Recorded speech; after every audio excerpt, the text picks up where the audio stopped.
আবাসের তালিকায় বিরাট চমক। রাজ্যে সবচেয়ে বেশি বরাদ্দ পেল কোন জেলা? জানলে চমকে যাবেন।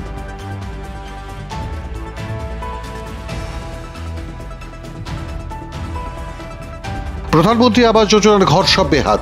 লুটে নিয়েছেন তৃণমূল কংগ্রেসের লোকজনেরাই। গ্রামে গ্রামে ক্ষোভের মুখে শাসক দলের নেতা কর্মীরা। কেন্দ্রীয় সরকারের টাকার হিসেব চেয়ে পাচ্ছেন না। রাজ্যের শাসক দলও দেদার ছুট দিয়ে রেখেছেন দুর্নীতিগ্রস্ত দলীয় নেতা কর্মীদের। একদিকে সাধারণ গরিব মানুষের ক্ষোভ, অন্যদিকে বিপুল অর্থ ফেরতের শাস্তির মুখে রাজ্য সরকারের ঢাকঢোল পিটিয়ে ঘোষণা, গরিব মানুষের ঘর দেওয়ার প্রকল্প বাংলার বাড়ি।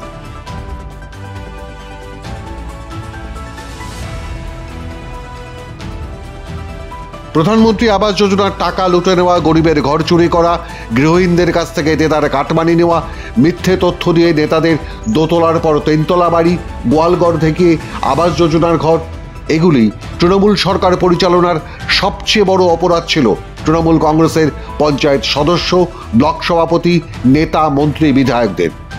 এবার সেই অপরাধকেই সরকারের সাফল্যে পরিণত করতে মরিয়া মুখ্যমন্ত্রী মমতা বন্দ্যোপাধ্যায়ের বাংলার বাড়ি প্রকল্প। গত বছরের শেষের দিক থেকে এই প্রকল্পের প্রথম কিস্তির টাকা দেওয়া শুরু করেছে রাজ্যের সরকার। আগামী মে জুনে দ্বিতীয় কিস্তির টাকা দেওয়ার কথা। কিন্তু জানেন কি, কোন জেলা সবচেয়ে বেশি বাংলার বাড়ি পাচ্ছে? গত বছরের ঘোষণা মতো 2025-26 অর্থবর্ষে আরও 16 লক্ষ পরিবারকে বাড়ি বানানোর টাকা দেওয়া হবে বলে বাজেটে অঙ্গীকার করেছেন মুখ্যমন্ত্রী মমতা বন্দ্যোপাধ্যায়। কিন্তু কোন জেলায় সবচেয়ে বেশি বাড়ি বরাদ্দ হয়েছে? বাংলার বাড়ি বরাদ্দে প্রথম কোন 3 জেলা? দক্ষিণ 24 পরগনা 1,63,930টি বাড়ি, কোচবিহার 1,13,328টি বাড়ি, উত্তর 24 পরগনা 80,931টি বাড়ি। সরকারি পরিসংখ্যানের হিসেবে রাজ্যের মধ্যে সবচেয়ে বেশি গ্রামীণ আবাস যোজনা প্রকল্প বা বাংলার বাড়ি তৈরির টাকা পেয়েছে দক্ষিণ 24 পরগনা জেলা। সেই দক্ষিণ 24 পরগনা জেলা সাম্প্রতিক কয়েক বছরে যে জেলাকে বলা হয় মুখ্যমন্ত্রীর ভাইপোর জমিদারি, যে ডায়মন্ড হারবার লোকসভা কেন্দ্রকে বাংলার মডেল হিসেবে ঘোষণা করেন মুখ্যমন্ত্রীর ভাইপো অভিষেক বন্দ্যোপাধ্যায়। সেখানেই শওকত, জাহাঙ্গীর, শাহজাহানদের নামে এক একটা এলাকা ছেড়ে রাখা হয়, যেখানে রাজ্য পুলিশের শাসন চলে না, চলে অভিষেক পুলিশের আইন। আরজিকর কাণ্ডের পর যেখানে সেবাশ্রয়ের নামে সরকারি টাকায় স্বাস্থ্য মেলা চালানো হয়, সে মডেল জেলায় এত গরিবী কিসের? কেন মাথার গোজার জায়গা পান না গরিব মানুষেরা? কেন মাত্র 1,20,000-এর বাড়ির জন্য হুটোপাটি? নাকি ভাইপোকে খুশি করতে বরাদ্দ 1,63,930খানা বাংলার বাড়ি? যেখানে দ্বিতীয় স্থানে থাকা পিছিয়ে পড়া জেলা কোচবিহারেও গরিব মানুষের দাবিদার 50,500 বা 8 লাখেরও বেশি কম, এবং তৃতীয় স্থানে থাকা উত্তর 24 পরগনা জেলা, সেই সংখ্যাটা প্রায় অর্ধেক হয়ে যায় কি করে? তৃণমূলের নেতারা বলবার চেষ্টা করছেন জনসংখ্যা নাকি বড় ফ্যাক্টর।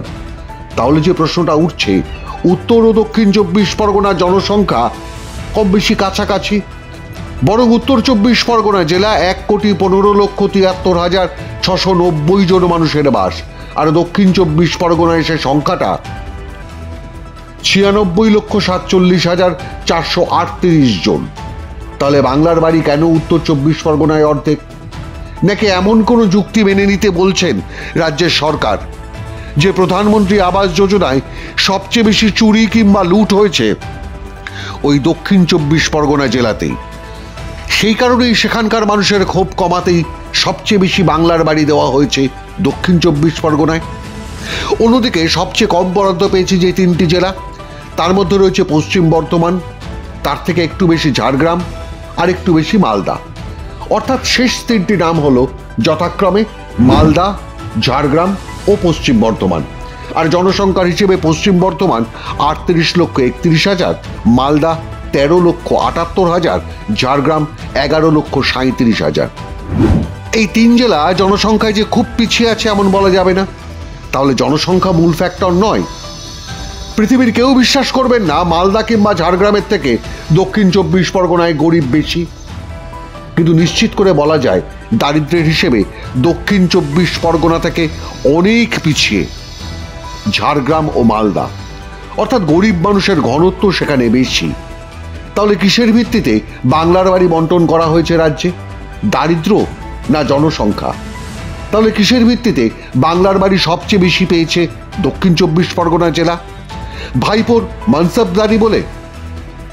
নাকি নিজের ভাইপোকে সরকারি টাকা লুঠের দ্বিতীয়বার সুবিধা করে দিতেই কি সবচেয়ে বেশি বাংলার বাড়ি দক্ষিণ 24 পরগনা জেলায়?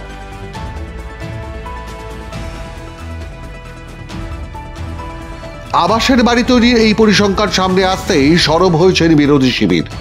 পরিসংখ্যান দেখে বিজেপি নেতা সজল ঘোষের কটাক্ষ, ভাইপোর জেলার জন্য আলাদা সুবিধা দিচ্ছেন পিসি।